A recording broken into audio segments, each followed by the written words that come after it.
good afternoon. My name's Amber. I'm a flower farmer florist from Blooms on the Hill in Budgeree, and it's quite cold today. I'm standing in my dahlia patch in my flower garden area, and I'm just going to do some deadheading of my dahlias. Everything's coming to an end, okay, for the season. So last season, the last market that I did was Easter weekend, and after that the flowers, that was it, they were done. Traditionally the weather is usually nice on Easter weekend. I finally figured out, like, it was a few years ago now, but that it's a full moon on Easter tip, and it generally would be nice, and then after that the weather turns to poo. So expecting, like last season, that this will all just die off. Already there's a bit of disease going on, so if you can see here, these dahlia leaves are starting to yellow, go a bit brown, a bit nasty. There's actually a little bit of powdery mildew going on here. That happens at the end of every season. So the weather starts to get cold, like it's actually quite cool today. We've had a ton of rain yesterday, probably about 2 inches, which is great because last season we didn't get an autumn break. But the plants, yeah, once they start to get towards the end of their life, they start to get unhealthy and get diseases easily. So that's okay, that's just a part of it. So what I'm doing today is just some deadheading.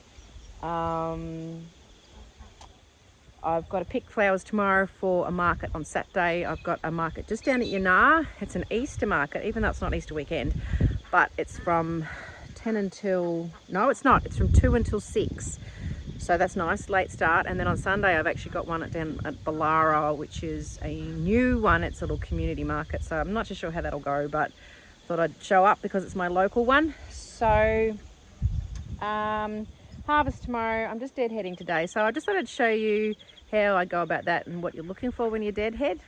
And I'm just trying to keep this nice as long as possible. Hopefully I can make it through till next weekend, which is Easter. I actually have got myself a stall at the Rokeby market, which is a really big market in Victoria. It's near Warrigal, if you know where that is. Well established market, very large market, very popular. I can never get a place on it, but I'm on the waiting list. So they've actually contacted me once before this season, but it was going to be 37 degrees. I just said, look, it's just going to be too hot. My flowers are going to look terrible. So I didn't do it. And then they messaged me again last month, and actually they rang me and I said, I've got my sister's wedding. So this month they've just sent me an invoice and said, you've got site number 6. So I want to be at Rokeby, but it'll probably be my last one. Anything like last season, weather gets yucky after Easter, so this will be gone. So I want to make the best of next week. So hopefully we can keep this looking nice for another week. So the way I deadhead is I simply just trawl my plants and just look at all the flowers.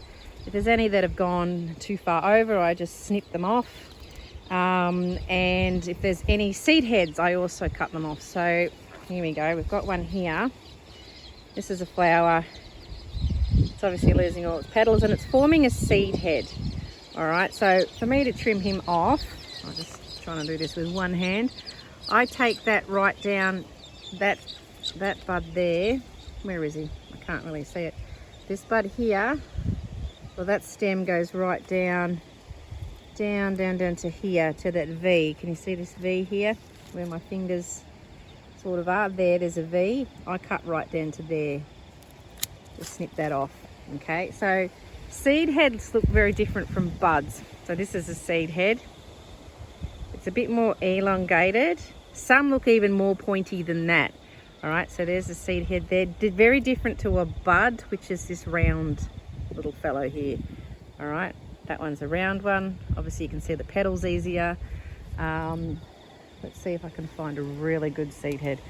Hang on a minute, I'll be there. It's my cafe au lait. Dahlia's looking a little bit sad. The sun's kind of dipping in and out. Oh, here's a seed head forming on that cafe au lait. So I'd cut that down to there. There's actually another bud forming just here. It's very, very small, but you know, I cut them down like in the hope that, you know, that bud might bloom. Also too, if you've got a flower that's looking a bit sad and then there's another bud trying to form, I'd take off the flower. See, there's another bud there. another, sorry, seed head there. Cut them off in the hope that it just gives the plant a bit more energy to put into the flowers rather than the seed heads. Let's keep looking for some more seed heads. I just found a good one here. There's a very pointy one. So that's a very definite shape. That's really easy to tell the difference between that and a bud. Obviously that one's got colour. Usually your buds are just these little round things here. Out of all my jobs with the flowers, this is probably one of my favourite. Harvesting's okay, but it's actually hard work. It takes a long time. When I go around and just deadhead things, it's actually really quite relaxing. I get to spend time in amongst all my flowers, but it's really worth doing. This time of the year too, when your dahlias are starting to, I've probably mentioned this, when they're starting to die back, start labelling if you've got a lot, because once the plants die back and you've got no flowers, you won't know what they are. Check this one out. This is Katara. Hi.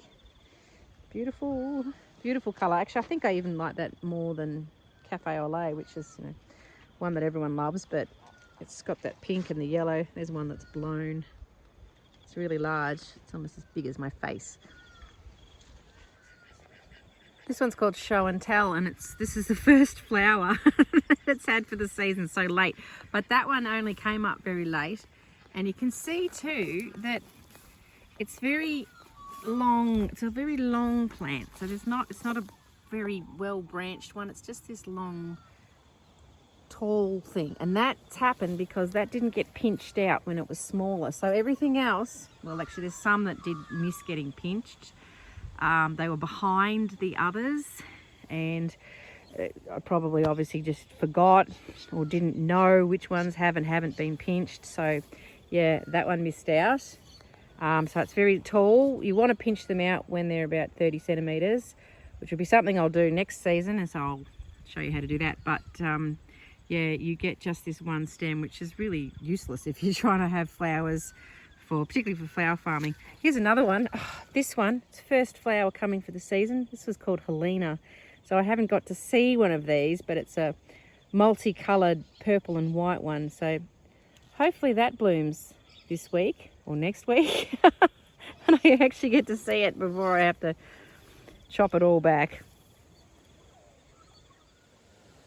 How pretty does it look up there? The trouble with the dahlias, it's such a short, well, yeah, they start sort of mid-January blooming, and then it's now what, end of March. So yeah, it's been a pretty short season because we had such a cold spring, and looks like, yeah, winter's going to come early. But yeah, make the most of it while they're here. They're beautiful and enjoyable, and we'll miss them. Look forward to next season, I guess. Here's a Katara that's opened right up. There's little bugs in here. Never seen these ones before. I don't know what they are. That's the other thing when your plants start to get a bit diseased, is that they're more prone to being attacked by bugs. So yeah, I mean, things like earwigs love dahlias because they'll crawl in there and in amongst all the petals and sleep. And slugs and snails love them while they're really small. Really tiny little seedlings they'll eat. Yeah, look at these fellows. Yuck. Just explaining the reason why we do deadhead, if you don't know. Being an annual, the job of an annual plant is to flower and then set seed and cast them off to reproduce, so that next season there's another plant. So that's their whole job. So if you're letting your plants get their seed heads and you just leave them and then you don't cut them off, what will happen is that will trigger your plant to go, oh, okay, now it's time to shut down. I'm forming my seeds, and yeah, you won't get a lot more flowers after that, and the plant will actually start to die. So you've got to keep on top of all of that. So the more flowers you want, the more deadheading you're going to have to do. It's a bit of a thankless task, really. So your best bet is just to come out and cut flowers, because with dahlias, the more you cut them, the more they give you. So yeah, you might as well enjoy them rather than just going around and deadheading them. But when you've got such a big patch, it's impossible to keep up with all the flowers. And I've got that paddock down there too, so I couldn't fit them all in my house, even if I wanted to. And even if I gave them to all of my neighbours, that would still just be too much. So that's the reason why I go around and deadhead. If you just got a couple of plants, then yeah, just keep cutting those flowers. You'll get lots and lots and lots, and you'll find you probably won't have to deadhead much. But if you do get those seed heads, yeah, then cut them right back. Now the weather's got nice. It's lovely now. It's very wet in here though. It's been raining all morning on and off. Sort of more drizzle, but yesterday we got about 2 inches of rain, so it's very, very wet. More seed heads out here than normal because I just haven't been out for the last few days. Been a bit busy. I've had a bull that had I had to get the vet out to a bull out at the other farm, and he had to be transported here, and I had to give him injections and all sorts of things going on. So there's more than normal. I'm going to get saturated walking through there. Tip for next year, I plant my dahlias really close together along a row. I put them 30 centimeters apart, and I usually do that. I think next season I might make it about 45 centimeters. And my aisles, this is actually an aisle in here, they were 90 centimeters, and I'm going to go bigger than that, I think. And I might just fill this area here, which has got cosmos and a few other things. I think this could just be all dahlias next year. Might configure it a bit differently, but they just go crazy, and it makes walking up and down pretty tricky. And I'm going to get wet. So the other thing I'm going to do is I've got a lot of seedlings that I grew. So dahlias where I saved seed, I also bought seed. That was one of them. There's quite a few. This row, 2 rows in front of me, were all seedlings. Some of them are great, some of them I'll keep, some of them I'm not going to keep. And to avoid confusion, it's like this fellow, he's not very good, he's very floppy, and I'm just going to rip the whole plant out. Probably next week I might do that before things lose their flowers, so I know what they are. As I said, I labelled things.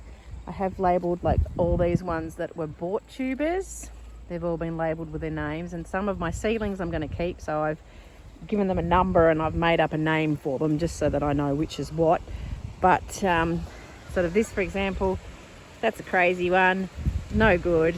So this plant I'll just completely rip out, and then I won't end up trying to save the wrong ones, because tubers take up storage space, and yeah, I don't want to be trying to keep something alive over winter that I don't want to keep.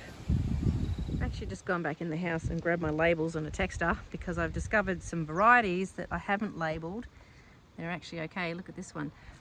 There's a few more up there. So obviously some of the plants only just started blooming, and I'm just discovering all these other okay plants. So these are the labels I use. This is one I'm reusing now because I've run out for this season. So these are all last year's. I'm just going to write on the back and rub out what was on the front. And these are the ones that you just slip the tab, this end, through the hole at the top. Hang on, I'll just untie it so you can see. Hang on a second. Okay, got myself sorted. So it's like this, and then you just slip the big end through the hole once you've put it around the base of your plant. So they're quite good. I can't remember where I got them from. Came in a big roll, and there was lots on the roll. Yeah, but definitely label your plants. Okay. I've got the phone resting on a bag of labels. So I've written on the label for this yellow one, and this is actually seedling 30. I've had a heap that have been okay. See how they go in the second season. They're probably not going to all be all right. But I labelled it seedling, and I've given it a silly little name. I've just called it Lemon Drop, so I can kind of remember. I'm going to take a photo with my phone, and then I will email it to myself, and download it onto my computer. So now I've got a little file in my photos on my computer, so I know which is what, because I won't remember. And then I can have a look over winter and decide which ones I want to keep, if I can remember what they were like. But I'm looking for like strength of the stem. See, this has got a really pretty color, but it's also a nice long stem. It's very strong, but we'll see what it does next season, because obviously it's obviously only just bloomed. I don't really remember seeing this one, so that's what I do. The other thing I'm doing just before I go is now I'm going to struggle around the base of the plant oh crappy, it's very mucky under here, and I'm getting dirty. Yeah, and I'm putting it round the bottom underneath here. That's that's, oh, where I've written on that, and I've just attached it to the bottom. Simple. This seedling's crazy. It's a bit of fun. It does some really different things. Really, really crazy. I love this one too. Yeah. The one thing about Dahlias too, if you are wanting them for your wedding, so it's a late summer or mid to late summer and autumn flower. It's been raining here yesterday, as I said, like we probably got about 2 inches. Just be aware that you might not always get the ones you want. So if you say, oh, I want cafe au laits for my wedding, and then we have weather like this for the week, they could all be blown or hail damage or any sorts of thing like that. So just keep in mind, if you order flowers from a flower farmer, which is brilliant, you are at the mercy of Mother Nature. So probably the best thing to do if you're going to have wedding flowers from a flower farmer, and this is all the other sorts of flowers in general too, is have your color palette that you're going with, and be really flexible. Okay, so you could, still have dahlias, say, but you might not get as many cafe au laits as you wanted. So yeah, flexibility is key. So I think it's going to rain again. I'm actually standing next to my sealer, in amongst all the seedlings. So this one is like over my head. I'm really short too, so I'm like 5 foot. Actually, I don't even know if I'm 5 foot anymore, but maybe just. And then behind me is this yellow one. See, I'm standing next to him, it, and it's like above my head too. All these seedlings in this aisle behind me, they're massive. So I found that I've never grown them from seed until this year. So this is one thing I found, is that they just get enormous. So if you haven't grown from seed before, it's really easy. And it's fun because you get all these crazy things that you just don't know what you're going to get. Like, check out this one. Can't use it, but it's just this swirl of colour and fun. And yeah, if you're not sort of trying to show them or anything, but it's just a heap of fun because it's like Christmas every day. You don't know what you're going to get, and they seem to just grow so much better and taller than they do from the tubers. The one thing I did learn, because I don't show mine, but the people that do show them, they just grow them from cuttings. So the tubers sprout and they cut off the cutting, like the little sprout, and then they'll plant that, so they propagate that, and then apparently that gets you better flowers. I don't do that, as I said. I did a couple of cuttings from some tubers that sprouted early, and I did manage to get a handful that survived and grew into plants. But I'm definitely doing more seeds next year. It's the best. This is weird, this one, I'm not keeping this, but yeah, it's good fun, really good fun. Right, I've made it through that aisle. Probably missed some seed heads. If you want to save seeds yourself, what I did last season is the particular plants I wanted to save seed from, I would find a seed head and tie a little ribbon around it, so I knew not to cut it off. Now, to develop ripe seed, okay, you need ripe seed for it to germinate the next season. It should sit on the plant for 6 weeks. Okay, so write in your diary or put it in your phone or wherever you put it. Tied off my seed heads today, and then in 6 weeks' time they should be good to come off, and then just store them standing in a jar or a glass or whatever, in a vase. Have your seed heads just standing up like that and let them dry out, and then once they're dry you can get the seeds out. That's not really overly difficult, but the one thing you will need to do, if you want to end up with varieties that are, like the fancier varieties, sort of like this sort of thing, you will need to get the single variety dahlias out of your patch. Okay, so the single varieties are obviously these ones where you can see, all of your face like that, just the single lot of petals. Now, seeds I saved last year, I had single petal varieties in my patch, and I don't know which seedlings are mine and which ones are ones that I bought the seed from other farms. I'm guessing that mine are all those floppy crazy ones down there that are single and all really blown open. So what happens is with the pollination is the bees will go to the ones that are the easiest to get the pollen from. So they will visit your single petal varieties way more than they will the other types. So you've got these sort of ball varieties, but then like once they open up like that, they can get to the pollen there in the middle. But the majority of the time they're going to go to your singles. So then they're going to buzz from one to the other and pollinate like that, cross-pollinate those ones. So your dahlias, apparently, this is very exciting, they have 8 like strands of DNA. So it's called their octoploid. So you can get all crazy kind of varieties from your dahlias crossing. But if you want to get those really nice ones with a bowl variety or anything that's not a single, get your singles out of your patch. So whether that means like you could move them elsewhere, but bees apparently they go sort of 5-kilometre radius from their hives. So I mean they could go to other people's gardens as well. So it is a game of chance, like a big game of chance, because having that 8 strands of DNA, it means that you've got 8 to the power of 8. So it's not 8 times 8, but it's 8 times 8 times 8 times 8, like 8 times. So the chances of what you actually get in terms of the variety that's going to grow is, well, it's the lottery on steroids really. So if you get something fantastic, then wow, that's amazing. I just dropped my phone. I just had to edit all of that out. Part of what I've got dirt everywhere. So what I was saying is, if you want to breed dahlias and not get all singles, get your singles out of your patch. Okay. So look, this is a fantastic one. Love this one. That I bought this seed. I've actually named this one after my daughter so I can save it and remember which one it is. Not that I'll be registering my dahlias or anything, but hopefully I can successfully dig this one up and store the tubers and that they last nicely over winter without rotting or anything, and then I can divide it for next spring when I plant them again. But yeah, so that's a little bit about seed saving. It's not tricky, and a little about deadheading your dahlias and why we do it. So I will see you next time. Good luck with your dahlias and your end of your season. Bye.